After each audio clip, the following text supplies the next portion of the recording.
Hello viewers, कैसे हैं आप सब लोग। स्वागत है आपका मेरे YouTube channel study with doctor Pavan Oberoi पर। मैं doctor Pavan Oberoi, Bhagwati college Meerut. Viewers, आज इस वीडियो में मैं आपसे डिस्कस करूंगा एक मॉडल टेस्ट पेपर 2021 के लिए। अब जो एग्ज़ाम होंगे जुलाई के फर्स्ट वीक में होने की उम्मीद है। तो ये बीए थर्ड ईयर में सीसीएस यूनिवर्सिटी मेरठ में जो आपका हिस्ट्री का सब्जेक्ट है, पॉलिटिकल हिस्ट्री ऑफ इंडिया, तो एक मॉडल टेस्ट पेपर मैं आपके लिए लेकर के आया हूँ। ठीक है, जो प्रीवियस ईयर के मैं क्वेश्चन पेपर भी आपको सॉल्व करवाऊँगा। आप सभी स्टूडेंट्स मेरी प्लेलिस्ट देख सकते हैं। दो तरीके की देखिए प्लेलिस्ट है। एक तो प्लेलिस्ट आपकी सब्जेक्टिव है, जिसमें सीसीएस यूनिवर्सिटी मेरठ में सिलेबस के अकॉर्डिंग मैं क्वेश्चन पेपर्स जो हैं वो अपलोड कर रहा हूँ, मॉडल टेस्ट पेपर अपलोड कर रहा हूँ और एमसीक्यूज जो यूनिट वाइज हैं वो भी अपलोड कर रहा हूँ। और दूसरा, ये क्वेश्चंस आपके जो टीजीटी पीजीटी में आते हैं या बीएड एंट्रेंस में आपके आते हैं, तो जो आप उसके लिए तैयारी करते हैं, खासकर टीजीटी पीजीटी के लिए। ठीक है, बीएड एंट्रेंस को मैं इंपॉर्टेंस नहीं देता, बट मैं लिख जरूर देता हूँ ताकि आप लोगों को हेल्प मिल जाए। तो मेनली जो क्वेश्चन पे मैं फोकस करता हूँ वो टीजीटी पीजीटी के लिए भी कर रहा हूँ। तो अलग से भी प्लेलिस्ट बनी हुई है, तो उसमें भी मैं आपके क्वेश्चंस जो है वो अपलोड कर रहा हूँ, ताकि आप जो टीजीटी पीजीटी के कैंडिडेट्स हैं आप उसकी स्टडी कर रहे हैं, उसमें मैं आपको लगभग 5,000 एमसीक्यूज दूंगा। ठीक है, प्रीवियस ईयर के क्वेश्चन पेपर्स मेरे पास में आ चुके हैं। टीजीटी के भी सामाजिक विज्ञान का भी आ चुका है, जिसमें आपके आर्ट साइड के चारों सब्जेक्ट हैं, और पीजीटी के भी मेरे पे काफ़ी कुछ आ चुके हैं सोल्ड पेपर प्रीवियस ईयर के, जो मैं आपसे धीरे धीरे डिस्कस करूँगा। तो आपके दोनों सब्जेक्ट के बीए हिस्ट्री की प्लेलिस्ट बनी हुई है, तो उसमें आप एमसीक्यूज भी देख सकते हैं और प्रीवियस ईयर के क्वेश्चन पेपर भी देख सकते हैं। ठीक है व्यूअर्स, वीडियो पसंद आए तो लाइक शेयर सब्सक्राइब जरूर कर लीजिएगा। अगर आप फर्स्ट टाइम देख रहे हैं मेरा चैनल, तो study with doctor Pavan Oberoi को जरूर सब्सक्राइब कर लीजिएगा, जहां पर आपको इस समय एट प्रेजेंट टाइम आज 2 जून 2021 तक 65,000 के आसपास एमसीक्यूज आपको मिलेंगे। ठीक है, बहुत जल्दी जो है मैं आपको सारे सब्जेक्ट के एमसीक्यूज अवेलेबल करवाने की कोशिश करूंगा, क्योंकि अभी 1 महीना लगभग हमारे पास में पूरा है। तो आर्ट साइड के सब्जेक्ट भी सीसीएस यूनिवर्सिटी मेरठ के और कॉमर्स में भी मैंने काफ़ी कुछ अपलोड कर दिया है। ठीक है व्यूअर्स, चलिए तो मॉडल टेस्ट पेपर डिस्कस करते हैं आपके भारत का राजनीतिक इतिहास का। तो ये सारे पेपर मैं आपको बता दूं स्टूडेंट्स कि मैं वो उस प्लेलिस्ट में ऐड कर देता हूं, तो आप मेरा चैनल सब्सक्राइब करके प्लेलिस्ट जरूर विजिट करिएगा। ठीक है, आपको बहुत हेल्प मिलेगी। चलिए व्यूअर्स, डिस्कस करते हैं। नंबर फर्स्ट क्वेश्चन है आपका कि 1935 अधिनियम का उद्देश्य था। तो देखिए, तीनों उद्देश्य थे कि संघीय ढांचे की व्यवस्था करना और केंद्र में द्वैध शासन की व्यवस्था करना और भारतीयों के लिए डोमिनियन स्टेट का प्रस्ताव। तो सही आंसर है उपयुक्त सभी। वायसराय लॉर्ड लिथगो ने प्रसिद्ध अगस्त प्रस्ताव कब प्रस्तुत किया था? तो वो 8 अगस्त 1940 ईस्वी में। खिलाफत आंदोलन का स्वरूप क्या था? धार्मिक था। कैबिनेट मिशन योजना के समय इंग्लैंड का प्रधानमंत्री कौन था? तो वो था एटली। स्थानीय स्वशासन को प्रोत्साहित करने वाला वायसराय कौन था? Lord Ripon. 1935 के अधिनियम के विषय में किसने कहा यह अधिनियम एक ऐसी मोटर के समान है जिसमें अवरोध तो सब उपस्थित है परंतु इंजन है ही नहीं? तो वो कहा था जवाहरलाल नेहरू जी ने। गांधी इरविन समझौता, बहुत इंपॉर्टेंट क्वेश्चन है, कब हुआ था? ठीक है, गांधी इरविन समझौता हुआ था सन 1931 में।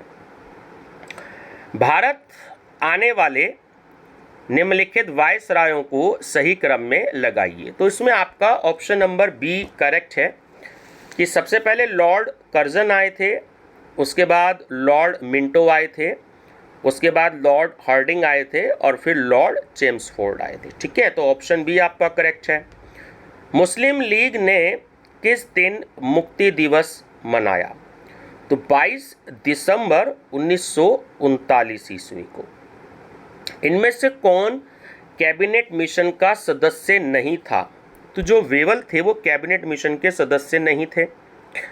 रविंद्रनाथ टैगोर के सुझाव पर 16 अक्टूबर 1905 को बंगाल विभाजन की तारीख को किस दिवस के रूप में मनाया गया? काला दिवस। ठीक है। 1878 का वर्नाक्यूलर प्रेस एक्ट किस गवर्नर जनरल ने पारित किया? लॉर्ड लिटन में। समाचार पत्र तहजीब उल अखलाक के संस्थापक थे, तो वो थे सर सैयद अहमद खां। हिंद स्वराज पुस्तक किसके द्वारा लिखी गई थी? M.K. गांधी जी द्वारा। भारत की राजधानी कलकत्ता से दिल्ली कब स्थानांतरित की गई? मैं क्वेश्चन कई बार बता चुका हूं, ध्यान रखिएगा। 1911 ईस्वी में। सम्राज्ञी दरबार का आयोजन कहाँ हुआ? दिल्ली में।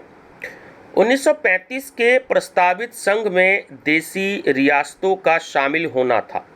ऐच्छिक। निम्नलिखित में से कौन सा सुधार लॉर्ड विलियम बेंटिंक से संबंधित नहीं है? तो वो है दत्तक प्रथा का अंत।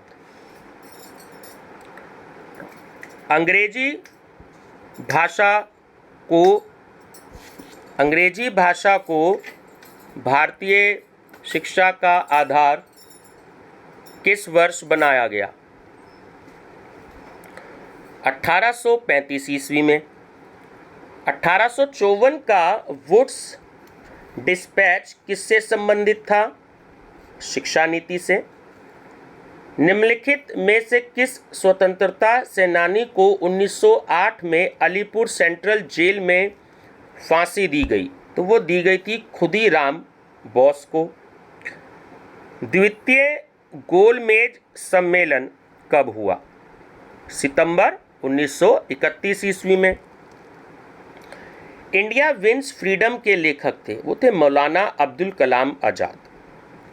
माउंटबेटन योजना कब लागू की गई? 28 जून 1947 ईस्वी में। जलियांवाला बाग हत्याकांड कब हुआ? वो हुआ 13 अप्रैल 1919 में। इसमें 1919 तो लगभग सभी को याद रहता है, बट 13 अप्रैल को आपको याद रखना होगा, है ना। 13 अप्रैल 1919। किस घटना के बाद गांधी जी ने अपना असहयोग आंदोलन स्थगित कर दिया? चोरी चोरा घटना। निम्नलिखित घटनाओं को सही कालक्रम में लगाइए। ठीक है, बहुत इंपॉर्टेंट क्वेश्चन है। तो ऑप्शन सी सही है। सबसे पहले तो क्रिप्स मिशन ही था, उसके बाद भारत छोड़ो आंदोलन था, उसके बाद वेवल योजना थी, और उसके बाद कैबिनेट मिशन था। ठीक है, तो ऑप्शन सी आपका इसमें करेक्ट है। जलियांवाला बाग दुर्घटना के बाद किस कवि ने अपनी नाइटहुड की उपाधि का परित्याग कर दिया था? रविंद्रनाथ टैगोर ने। निम्नलिखित में से कौन सी ऐतिहासिक घटना अंत में घटित हुई? भारतीय स्वतंत्रता। यह टूटने वाले बैंक पर उत्तर तिथीय चेक है, किस प्रस्ताव पर यह वक्तव्य किसने दिया? M.K. गांधी ने। भारत में पुर्तगाली शक्ति का वास्तविक संस्थापक कौन था? तो वो था अल्बुकर्क। फ्रांसीसियों ने अपना प्रथम कारखाना कहाँ स्थापित किया? सूरत में। पुर्तगालियों का प्रधान व्यापारिक केंद्र था, वो था गोवा में। प्लासी के युद्ध के समय बंगाल का नवाब कौन था? वो था सिराजुद्दौला। अलीवर्दी खां किस प्रांत का नवाब था? बंगाल का। बंगाल के किस शासक ने अपनी राजधानी मुर्शिदाबाद से मुंगेर स्थानांतरित करी? मीर कासिम ने। घसीटी बेगम किसकी पुत्री थी? अलीवर्दी खां की। बक्सर के युद्ध का नेतृत्व किस अंग्रेज सेनापति ने किया? तो वो था मेजर मुनरो। प्लासी का युद्ध हुआ था, तो वो हुआ था सिराजुद्दौला और अंग्रेजों के मध्य। इलाहाबाद की संधि कब हुई? बहुत इंपॉर्टेंट है। इलाहाबाद की संधि हुई सन मई 1765 में। सालबाई की संधि के अनुसार, देखिए तीनों ऑप्शन दिए हुए बिल्कुल सही हैं कि सॉल्जेट अंग्रेजों को प्राप्त हो गया था, अंग्रेजों ने रघुनाथ राव का पक्ष छोड़ दिया, और सिंधिया को यमुना नदी के पश्चिम की संपूर्ण भूमि पुनः प्राप्त हो गई थी। तो ऑप्शन डी करेक्ट है, उपयुक्त सभी। पुरंदर की संधि कब हुई थी? 1776 ईस्वी में। सिराजुद्दौला ने फोर्ट विलियम पर कब अधिकार किया? तो वो किया 1756 ईस्वी में। मंगलौर की संधि किस आंग्ल मैसूर युद्ध में हुई? तो वही द्वितीय आंग्ल मैसूर युद्ध। हैदर अली ने कहाँ एक आधुनिक शस्त्रागार स्थापित किया? डिंडीगल में। द्वितीय आंग्ल मराठा युद्ध के समय ईस्ट इंडिया कंपनी का गवर्नर जनरल कौन था? तो वो था लॉर्ड वेलेजी। मीर कासिम ने अंग्रेजों के खिलाफ किसकी सहायता प्राप्त करी? अवध के नवाब की। काल कोठरी की घटना का एक तरफा विवरण किस अंग्रेज ने प्रदान किया? हॉलवेल ने। ईस्ट इंडिया कंपनी ने निम्नलिखित में से किसको बंगाल में 2 बार नवाब बनाया? मीर जाफर को। लॉर्ड विलियम बेंटिंग द्वारा कर्नल सलीमैन की नियुक्ति किस कार्य हेतु की गई? ठगों का दमन। प्रथम रेलवे लाइन किन 2 स्थानों के बीच बिछाएगी? बहुत ही मोस्ट इंपॉर्टेंट क्वेश्चन है व्यूवर्स, कई सारे कंपटीशन में आया है ना। बम्बई से ठाणे जो प्रथम रेलवे लाइन स्थापित हुई थी वो बम्बई से ठाणे के बीच में हुई थी। बेंटिंग ने किन भारतीय राज्यों के प्रति सक्रिय हस्तक्षेप की नीति अपनाई? मैसूर व कुर्ग के बीच। किस प्रांत की रैयतवाड़ी भू व्यवस्था का संबंध थॉमस मुनरो से है? मद्रास। लॉर्ड डलहौजी को भारतीयों पर विश्वास नहीं था, इसलिए सेना में किसे भर्ती करने का प्रोत्साहन दिया? अफगानी को। भारतीय सचिव पद का सृजन किस अधिनियम के अंतर्गत किया गया? 1858 ईस्वी। 1857 ईस्वी के विद्रोह में राष्ट्रीय विद्रोह को राष्ट्रीय विद्रोह की संज्ञा किसने दी? बेंजामिन डिज़रेली ने। रानी लक्ष्मीबाई को पराजित करने वाले जनरल का नाम क्या था? वो था ह्यूरोज। कंपनी ने रिंग फीस की नीति का अवलंब कब से कब तक किया? वो किया 1757 ईस्वी से 1813 ईस्वी के बीच। ठीक है। किसको विलियम बेंटिंग द्वारा शिक्षा व्यवस्था के लिए बनी समिति का सभापति नियुक्त किया गया? लॉर्ड मैकाले को। लॉर्ड कर्जन द्वारा 1904 में भारतीय विश्वविद्यालय अधिनियम पारित किया गया। तो इस अधिनियम का उद्देश्य क्या था? तो वो था शिक्षा व्यवस्था में परिवर्तन। बेसिन की संधि एक शून्य के साथ संधि थी, यह किसने कहा? आर्थर वेलेजली ने। भारत में ब्रिटिश के विरुद्ध सर्वप्रथम कौन सा आंदोलन शुरू किया गया? भारत छोड़ो आंदोलन। 1905 से 1919 तक के समय को जाना जाता है गांधी युग। 1907 के सूरत अधिवेशन में भारतीय राष्ट्रीय कांग्रेस का अध्यक्ष कौन था? वो था रास बिहारी घोष। लंदन में इंडिया हाउस की स्थापना किसने की थी? श्यामजी कृष्ण वर्मा ने। मुस्लिम लीग की स्थापना के समय भारत का वायसराय कौन था?